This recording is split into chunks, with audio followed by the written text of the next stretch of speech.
You want to follow along? We'll be in Matthew 15 this morning. Matthew 15.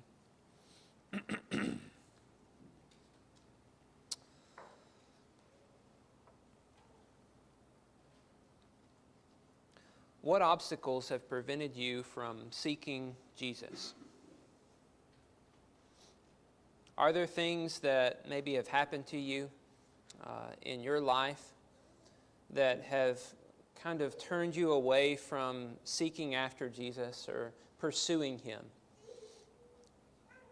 On Sunday mornings, we have Bible class, and we've been talking about the different kinds of works we do as a congregation to try to help one another, to try to build up one another, encourage one another, and also to try to reach out to others that they might seek Jesus more. And really what we want is 100% of the people who walk in these doors to be 100% committed to a life of spiritual growth for themselves and for others around them. We want everybody to desire to grow spiritually because they have a deeply rooted love for God and a deeply rooted love for other people. This is what we desire for everybody who comes in these doors. A deeply rooted desire, a deeply rooted love for God, and a deeply rooted love for other people. What prevents people from getting there? What prevents people from having that in themselves? What has prevented you and what has prevented me? These are the kinds of things that we're going to be thinking about as we study a brief story of God's Word this morning from Matthew chapter 15. In the book of Matthew, we've kind of noticed that Jesus can be very offensive. Back in chapter 11, John the Baptist sends disciples to Jesus and says, "Are you really the one who we're supposed to be seeking, or should we look for another?" And Jesus says, you need to look. Look at what you're seeing. The blind receive their sight, the lame walk, the lepers are cleansed, the deaf hear, the dead are raised up, the poor have good news preached to them. And then he says in verse 6, "Blessed is the one who is not offended by me." Blessed is the one who is not offended by me. Now, since that statement in Matthew 11, as we've been studying through the book of Matthew, we've been noticing how Israel is constantly tempted to be offended by Jesus. The Pharisees and the scribes are bringing up all kinds of points, and essentially it's like a debate on whether or not you should really believe in Jesus. And the Pharisees are losing that battle every time because Jesus always shows himself to be the true Messiah. But because people start to get offended, he starts speaking in parables where people can't quite understand what he's saying. And we've noticed in that their hearts are not really seeking him. They're not really desiring him as they should. And he's trying to get that out of them. He's trying to get them to try a little bit harder, to pursue him a little bit more. Jesus wins all the debates, but people's hearts still haven't turned to him, to seek him, to desire to love God and to love God's Messiah. Instead, the Pharisees and the scribes are bringing up all kinds of things against him. And what we've seen in Jesus is he has a desire to withdraw from the people. He withdraws to a desolate place, and then people come to him there. And he goes across the Sea of Galilee, and people come to him there. And he's healing these people, and he shows compassion toward these people. But the Pharisees and scribes keep coming after him, and they keep deceiving the people and trying to mess up all of his work. Well, verse 21, I think, of chapter 15 is where where Matthew tries to put the nail in the coffin of this debate and tries to help everybody see the foolishness of Israel and the foolishness of the Pharisees and scribes as he gives us this brief story.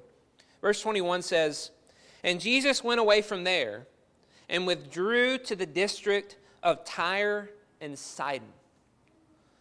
Now, he's been in Galilee, in that region of a mixture of Gentile and Jew.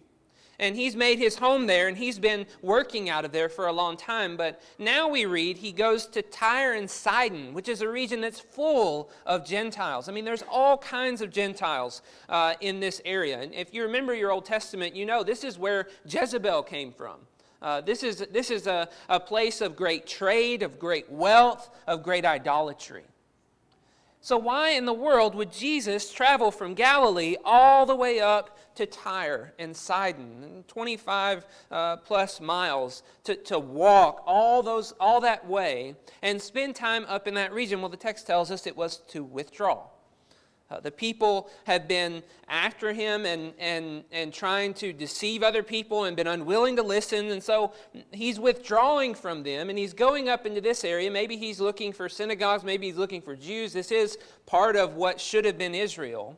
But he's withdrawing to this area for some period of time. And Matthew wants to bring out a story of what happens whenever he's in this area. Let's read all of this story, and then we'll break it down. Verse 22. And behold, a Canaanite woman from that region came out and was crying, "Have mercy on me, O Lord, Son of David. My daughter is severely oppressed by a demon." But he did not answer her a word. And his disciples came and begged him, saying, "Send her away, for she is crying out after us." He answered, "I was sent only to the lost sheep of the house of Israel." But she came and knelt before him, saying, "Lord, help me." And he answered, "It is not right to take the children's bread and throw it to the dogs." She said, "Yes, Lord, yet even the dogs eat the crumbs that fall from their master's table." Then Jesus answered her, "O woman, great is your faith. Be it done for you as you desire." And her daughter was healed instantly. Just want to take a few minutes this morning and talk about this story and understanding what's going on here. First of all, notice that this is a Canaanite woman, a woman from the land of Canaan. Now, they're not really called Canaanites in the first century. That's not the typical term. So Matthew's bringing up this term to try to help reinforce something in our minds. He doesn't call her a Sidonian. He doesn't call her he doesn't call her whatever a person from Tyre is. He calls her a Canaanite. And why does he do that? Well, in the Old Testament, the Jews were commanded to come into the land of Canaan, that's what it was called at that time, and to wipe them out completely. Why? Because they're all wicked, extremely wicked, so much so that God has been waiting on them to get to a certain level of wickedness before saying, okay, now's the time, let's completely wipe them out. And the words to Israel were, "Do not have mercy or pity them. They are worthy of this judgment, and you need to wipe them out to keep from becoming idolatrous like they are." And Israel failed to do that and allowed the Canaanites to live in the land. And eventually they fell as a result of that. So here we have a woman who is called a Canaanite, and that simple phrase, that simple term, tells us that she is a sinful, wicked woman who is wrapped up in the idolatry of her society, who is wrapped up in the wickedness of her society. And here she comes and she approaches Jesus with a request. My daughter has a demon and she's severely oppressed by that demon. And have mercy on me, O Lord, Son of David. This is an odd story because Jesus is silent and says nothing to her. Imagine the awkwardness of this scene. You're walking through the streets, and here's a woman who cries out, "Have mercy on me, O Son of David, for my daughter is demon oppressed." And Jesus just keeps walking.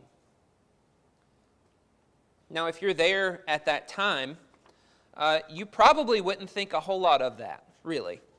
I mean, Jews don't really associate with Gentiles. I mean, this is something that they just don't do. We don't talk to them. We don't interact with them unless we absolutely have to.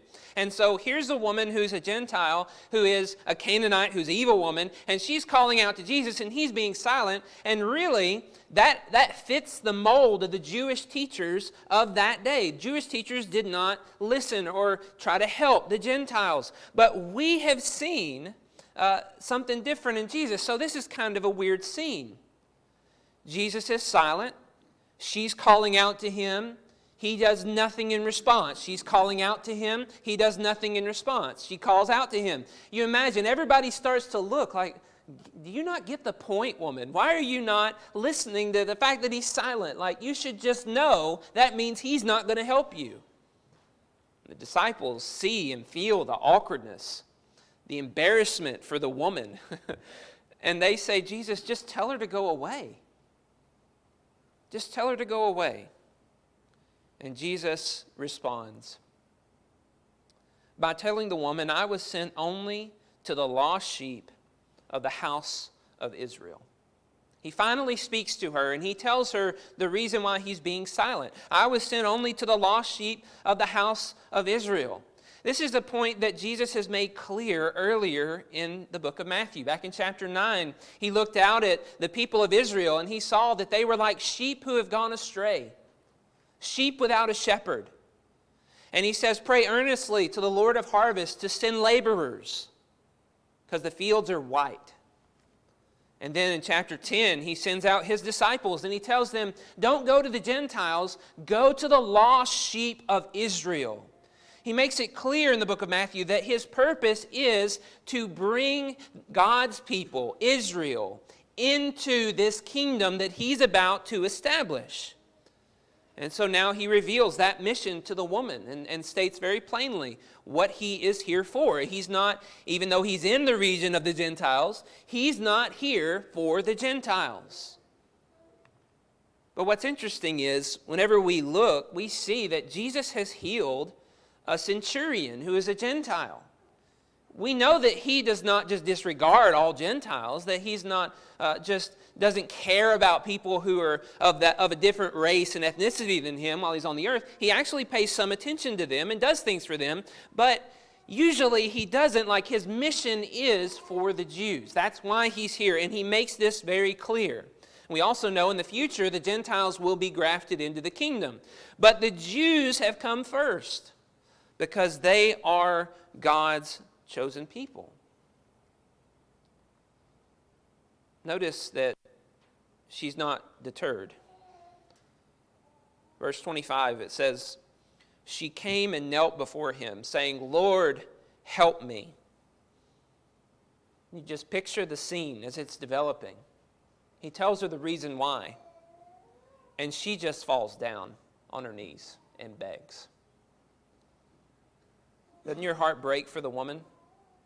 She has nothing else to do. Like, she just realizes this is it. And what's interesting is how her argument develops. At first, have mercy on me, O son of David. There's a recognition that this is the Messiah. This is the son of David, the descendant of David who will rule on David's throne. And then the second time around, she just says, Lord, help me. Why do you think she cut that out? Why do you think she dropped that title? Well, it didn't help her, did it? That just reminded her of the fact that Jesus has come for the Jews. He's the son of David. He's a descendant from the Davidic line to become the king of Israel. And so she just drops it. You know, she's wise, perceptive, and says, okay, that didn't help me. Lord, please help me. Just on a more personal level, help me. It's not that I recognize you're the Messiah and I'm an Israelite. It's that I just need your help, and will you please help me? Then Jesus responds with an even more odd response. He gives this illustration in verse 26. It is not right to take the children's bread and throw it to the dogs. What in the world does Jesus mean by this? I mean, this just sounds odd. Why would he say these words? It's not right to take the children's bread and to throw it to the dogs. Is he implying that she is a dog? The word dog that he uses in this case is not the word dog that would refer to a filthy dog running the streets and eating dead carcasses and just filthy, filthy animals, but it's actually a different word. They had two words for dog. One was that, and this is the word for an animal that you would keep in the house, a house dog, a pet. They're both unclean to the Jews, but he actually uses a word that represents pet. So his emphasis isn't on her uncleanness and her ungodliness, even though Matthew makes the point she's a Canaanite. But his emphasis is that there's a difference in our relationship. And because you are not Israel, you are not one of the children who are supposed to be receiving the blessing. The bread is not for you, but for the children of Israel. And this is what God had promised from the beginning. And so he's really making this point very clear, that I can't do for you what I'm doing for Israel, because I'm here to do what I'm here to do for Israel. They're the ones who have been promised this wonderful blessing, and not you. Now, she could have been a proselyte, and then that would have been a different thing, but this is a Canaanite woman, and it is not for her because she has not become a child of Israel. Well, her response is even more amazing than the ones before. She says in verse 27, "Yes, Lord, yet even the dogs eat the crumbs that fall from their master's table." I love that. You notice how she's not offended by the words that came out of Jesus' mouth. Remember what we said? Blessed is the one who is not offended by me. She's not offended by the words that have come out of Jesus' mouth, declaring that she is a dog and not a child. Nor does she argue, as we might argue, saying, but we're all God's children, you know. That's what I'd have said. It's in the Old Testament, actually, that picture, that idea that all the creation is God's children, but she doesn't even argue any of that kind of stuff. She just says, yes, I am a dog. And she asks for the crumbs from the table. And that statement of humility toward Jesus is something that he takes note of, that she is just completely submitting to him and recognizing that she is completely unworthy of this blessing. And Jesus' response to her is, "O woman, great is your faith. Great is your faith." She understands that receiving mere crumbs is all that she needs for her daughter to be healed. That Jesus is able to do this. That it's no big deal, that it's not even a major thing to Jesus. This is not the bread that Jesus has come to give. This is just a little crumb. This is just a small thing in all the work that Jesus has come here to do. And Jesus says, "O woman, great is your faith.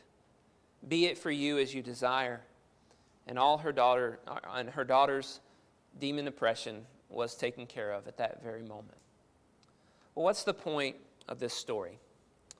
As we read through this, we the first time reading through, we're just like, wait a second, what is going on? Why does Jesus speak this way? Why is he at first silent with her? If he knew he was willing to heal her daughter, why didn't he just go ahead and heal her daughter, right? Why didn't she call out, "Have mercy on me," and him just turn around and say, "Okay, be it for you as you desire"? Who has he rejected in all of Matthew who have come to him asking for healing? Not a single person. Not a single person. And yet here comes this woman, and he's silent. And he resists her, and he says, "I'm just here for the sheep of Israel, the lost sheep of Israel." He says, I've been sent to give bread to the children, and you're a dog, and I can't give you what is theirs. That would be wrong of me to do that. Why does he say all these things? What is he doing? Well, I believe this is a test. This is a test. He's testing the woman's faith, knowing where it's going to lead. He's allowing her to struggle. And as we pictured that scene of her crying out to Jesus and Jesus not giving it to her, you can just imagine the suspense building. Everybody's looking and everybody's like, ah. And they're just embarrassed for her, like, what are you doing? And maybe looking down on her and thinking that she's nobody and she's nothing and she's a Canaanite. What is she thinking? But in the end, we find out Jesus didn't really care about her race, about her gender, about her previous religion, about all of her sinful past, or about her lack of knowledge and understanding who Jesus is. He didn't care about any of that kind of stuff. That wasn't what he was focused on. But he loved her, and he helped her because she sought him with great faith. Is there something that we can learn from this woman? I asked the question at the beginning, what obstacles prevent us from seeking Jesus with all of our heart? And I want to submit that this woman teaches us 3 obstacles that inhibit us, but that did not inhibit her. And the first one is our pride. Our pride. If we're hurting, are we willing to call out to Jesus for help? Are we willing to seek his help? If we see and we understand the issues that are inside of us, is it to Jesus that we turn, and are we willing to proclaim that need in the hearing of other people? Notice how she was not concerned about what other people thought. She didn't care about the humiliation that she was going through because she was completely humble. I imagine that in our lives, this can be a major deterrent for us. I see that in myself. This is a major deterrent even for me, that I struggle with what other people might think of me. And I'm afraid to put myself out there for others to see. I wonder how many people hear messages and they think about the change that's needed in their life and the struggles that they have. And then they think about seeking Jesus, but then they just stay in the pew and they just stay there seated because they don't want to let that be known, and they don't want to ask for help from anybody else and prayers for them. They don't want every possible resource working for them to be joined to Jesus and to have the help and the healing that he offers. I think that's more prevalent than we care to admit. But this woman didn't care. She wanted Jesus no matter the cost. Can I just say that this is a safe place?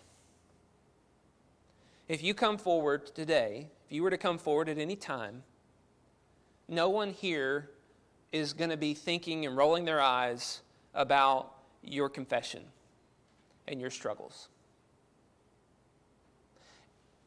But you know what?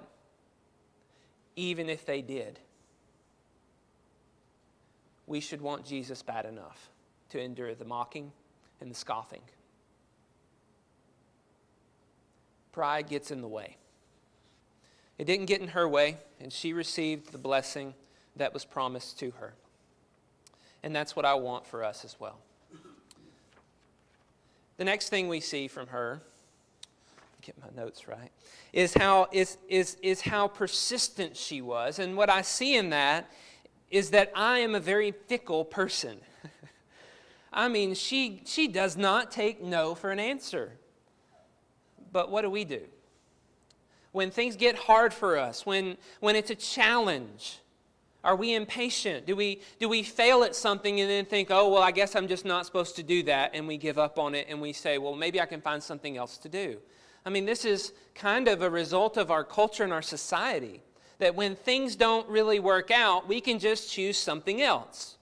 My spouse didn't work out. She's not who I want her to be, or my husband's not who I want him to be. I can just try someone else and just give up on it and move on. Well, Jesus is not that way. He is the one and only who can help us. And she recognizes that there's nowhere else she can turn, and she persists and she pushes in to try to find the help that he has to offer. seeking Jesus is hard. It's hard. And there may be times whenever it feels like there is no hope for him to help, for things to get better. And what we need to realize is that this is much more a marathon and not a sprint. Being a Christian, being a disciple of Christ, putting on Christ, seeking Christ, this is something that we have to continually be working at, and it's never going to get completely easy. If it has become easy, then we're not pushing ourselves harder. I even see Paul noticing that he's not done yet. He doesn't just kick his feet up and say, I'm there. He's continually persevering. He's continually persisting in becoming like Christ. And he realizes he's not there yet, but he's continually striving for it because he wants that blessing. And the third thing we see, as we look at her faith and her belief that Jesus has the power to heal and the willingness to heal, is that sometimes we doubt.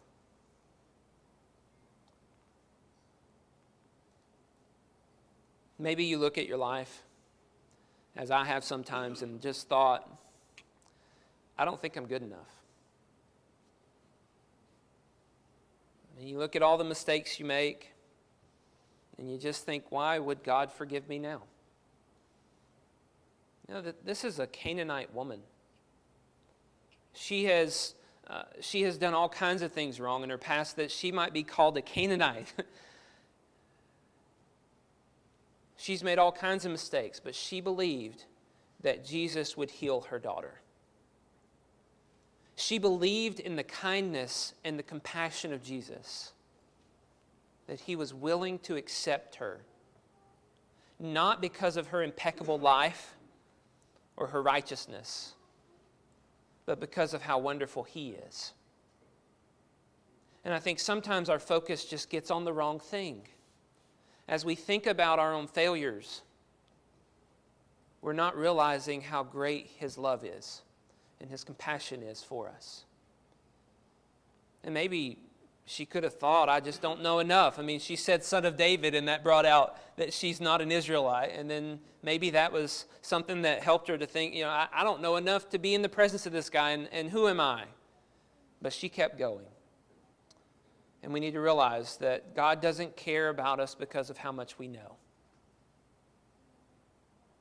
He cares about us because we are a soul, and he loves us. And he wants us to be right with him. And he wants us to seek him, even in the little bit of knowledge that we have. He wants us to seek after him. That is the central point of all of this, is the desire to know God more. So if we don't know enough, we need to realize Jesus will still accept us. Not that we need to stop trying to know more, but that he is going to make up for what we're lacking. And we need to be diligent in our studies and striving to know more, so that as we know more about God, we love him more and we seek him more. But going to heaven is not about knowing the scriptures like the back of your hand. He accepts the most elementary people. He accepts the people who don't know anything. He loves them. He blesses them. That's not part of the criteria. He desires to transform them into people who know him, into people who know more about him, and into people who have greater love and affection for him. So as we think about this text, we notice that Jesus lets the woman overcome all of her barriers, all of her obstacles, so that she can demonstrate great faith. I don't know what your obstacles are. I've got my own. But as we look at the humility, the persistence, and the faith of this woman, hopefully we're inspired to grow in these areas so that we can demonstrate a faith that is great and that rises above everything else. All of our obstacles, all of our struggles can be overcome. And also as we reach out and try to help other people, hopefully we see in this that whatever their obstacles are, they can be overcome. It doesn't matter how far away they are. If they are seeking Jesus, if we can convince people that seeking Jesus is the most valuable and important thing they could possibly do, He provides the healing that they're really looking at, really desiring, then they can overcome the greatest of circumstances to become a child of God. Is that you? Do you have obstacles and struggles in your life that you realize and understand? Are you seeking Jesus for help? You don't have to be afraid. He wants to hear from you. Even if it doesn't seem like He does, He really does. And He wants you to show that faith and that trust in Him and be healed of all the struggles and all the trials and have hope of eternal life when this life is over that outweighs every bad thing going on in your life. If you're here this morning and you haven't received the gift that He offers, we want to encourage you and help you in any way. Please come forward as we stand and as we sing.